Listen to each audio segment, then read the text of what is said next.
नमस्कार, आप सभी का स्वागत है हमारे YouTube चैनल सीजीजी के यादव में। तो इस वीडियो में हम बाल विकास व शिक्षा शास्त्र का महत्वपूर्ण टॉपिक है एक प्रारंभिक शिक्षा के नवीन प्रयास, उसका कुछ महत्वपूर्ण प्रश्न लेकर आए हैं जो कि एग्जाम में बार बार पूछा जाता है। तो वीडियो में आगे बढ़ने से पहले जो लोग चैनल में नए हैं चैनल को सब्सक्राइब कर लीजिएगा, बेल आइकन की घंटी जरूर दबाइएगा ताकि हमारे अगले वीडियो का नोटिफिकेशन आपको मिल सके। तो पहला प्रश्न क्या है देखेंगे बिना देरी किए हुए। राष्ट्रीय पाठ्य चर्चा की रूपरेखा 2005 दस्तावेज में भाषा के लिए निहित है। एक भाषा, द्विभाषा, तीन भाषा, बहुभाषा। क्या होगा इस प्रश्न का सही आंसर बताइएगा जिसको भी पता है।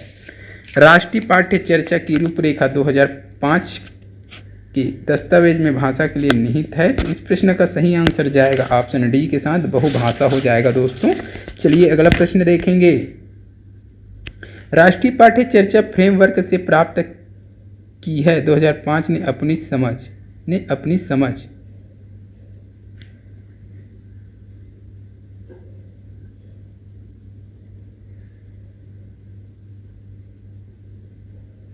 तो यहाँ थोड़ा सा मिस प्रिंट हो गया, ठीक है। तो राष्ट्रीय पाठ्य चर्चा फ्रेमवर्क खालिस्तान 2005 ने अपनी समझ खालिस्तान से प्राप्त की है। इस प्रकार का ये प्रश्न, इसको छोड़ दीजिएगा, ठीक है। अगला प्रश्न क्या दिया है देख लीजिएगा। तो शिक्षा का अधिकार किस वर्ष से प्रभावी हुआ। तो शिक्षा का अधिकार किस वर्ष से प्रभावी हुआ है ये बताना है आपको। 2009, 2010, 2005, 2001। इस प्रश्न का सही आंसर हो जाएगा ऑप्शन बी हो जाएगा दोस्तों, 2010, ठीक है। अगला प्रश्न देखेंगे। आरटीई एक्ट 2009 के अनुसार प्राथमिक विद्यालयों में शिक्षकों को प्रति सप्ताह बनाकर कार्य करना है। कुल कितने घंटे की योजना। तो ये कुल कितने घंटे की योजना बनाकर प्रति सप्ताह कार्य करना है ये चीज है ये, ठीक है। तो 30, 42, 45 और 50।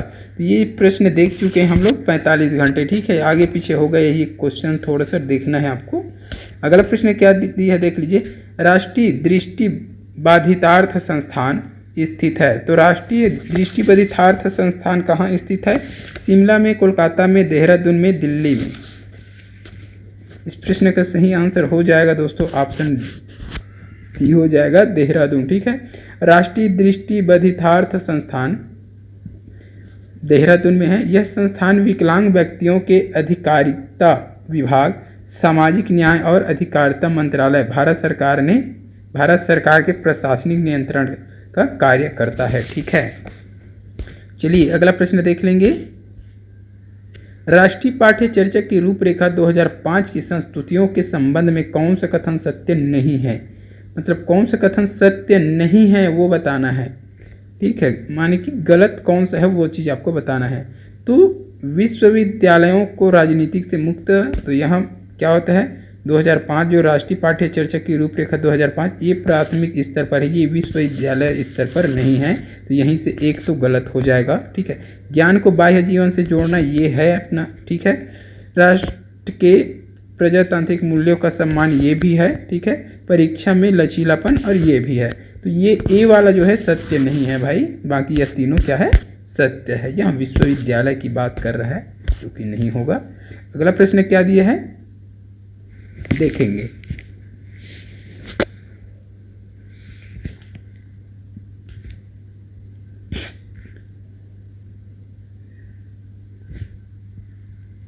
राष्ट्रीय पाठ्य चर्चा रूपरेखा 2005 में निम्न में से किस परीक्षा संबंधी सुधारों को सुझाया गया है। कक्षा 10वीं की परीक्षा ऐच्छिक, प्रतियोगी प्रवेश परीक्षा ऐच्छिक, कक्षा 5वीं की परीक्षा बोर्ड परीक्षा, कक्षा 10 तक कोई परीक्षा नहीं। किसको सुझाया गया है राष्ट्रीय पाठ्य चर्चा रूपरेखा 2005 में। इस प्रश्न का सही आंसर हो जाएगा ऑप्शन ए हो जाएगा, ठीक है। कक्षा 10वीं की परीक्षा ऐच्छिक, ठीक है। तो कक्षा 10वीं की परीक्षा जो है ऐच्छिक होना चाहिए।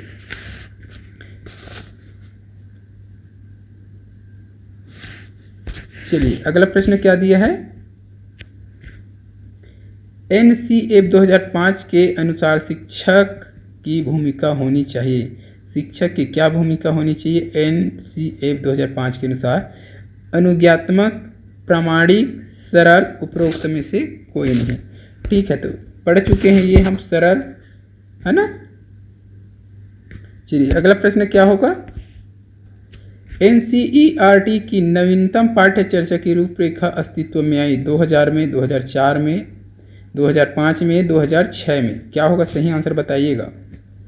तो इस प्रश्न का सही आंसर हो जाएगा ऑप्शन सी हो जाएगा 2005 में। NCERT की नवीनतम पाठ्य चर्चा कब अस्तित्व में आया? तो 2005 में आया। भारत में स्कूलों के लिए पाठ्यक्रम पुस्तकों और शिक्षण संस्थानों के लिए एक दिशा निर्देशन के रूप में कार्य करता है, जिसकी रूपरेखा जो है 2005 में आई है। ठीक है, NCERT, है ना। चलिए अगला प्रश्न क्या है देख लेंगे। जब शिक्षक बच्चों के समूह का एक अंग बनकर उसके व्यवहार की जानकारी लेता है तो यह किसका उदाहरण है? ये चीज आपको बताना है। यह उदाहरण किसका है? तो अनौपचारिक निरीक्षण, असहभागी निरीक्षण, औपचारिक निरीक्षण, सहभागी निरीक्षण। तो ऑप्शन को देखते ही समझ में आ जाएगा क्या कर रहा है। उसके साथ विभिन्न अंग मतलब भाग लेकर के, है ना। तो ये सहभागी हो जाएगा, सहभागी निरीक्षण के अंतर्गत आएगा। उस समूह में क्या हुआ? वो शामिल हुआ, भाग लिया उसमें। ठीक है, ये सहगामी निरीक्षण के अंतर्गत आएगा। दोस्तों अगला प्रश्न क्या है देखेंगे।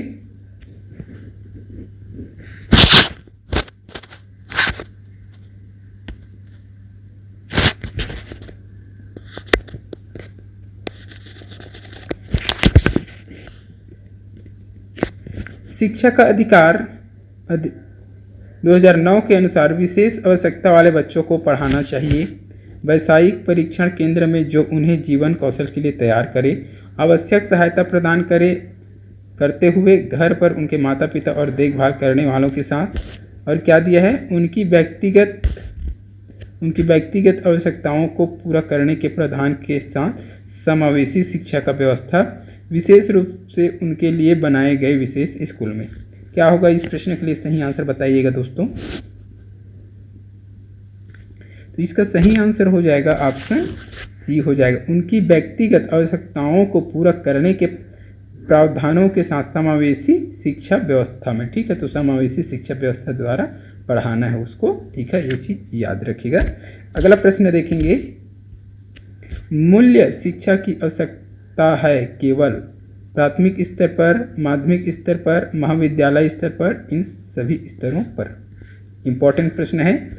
मूल्य शिक्षा की आवश्यकता है प्राथमिक, माध्यमिक, महाविद्यालय या इन सभी पर?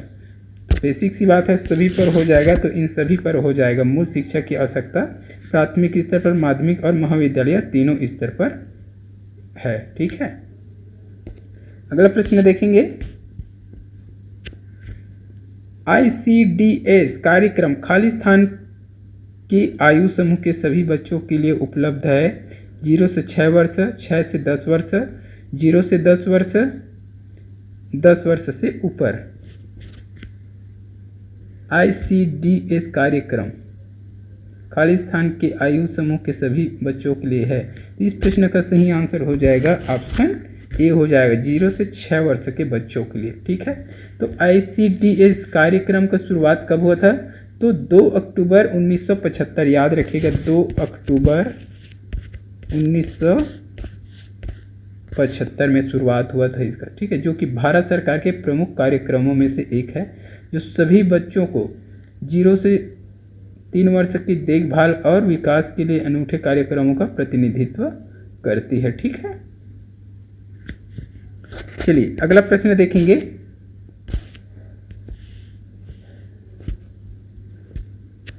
शिक्षा में सबको शामिल करना सुनिश्चित करने के लिए शिक्षक योजना में होनी चाहिए, शिक्षण योजना में होनी चाहिए लचीलापन, आत्मसम्मान केंद्रित, सचेतन व संवेदनशील, उपरोक्त सभी।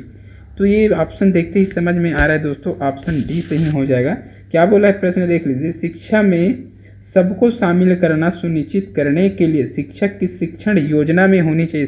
तो शिक्षक की जो शिक्षण योजना होता है उसमें क्या होना चाहिए? लचीलापन होना चाहिए, आत्मसम्मान केंद्रित होना चाहिए, सचेतन व संवेदनशील भी होना चाहिए। तो इस प्रश्न के लिए डी ऑप्शन सही हो जाएगा। ठीक है, उपरोक्त सभी। तो आज के इस वीडियो में बस इतना ही दोस्तों। वीडियो अच्छी लगी हो तो वीडियो को लाइक जरूर कीजिएगा, शेयर कर दीजिएगा, चैनल में नए हैं तो चैनल को सब्सक्राइब भी कर लीजिएगा।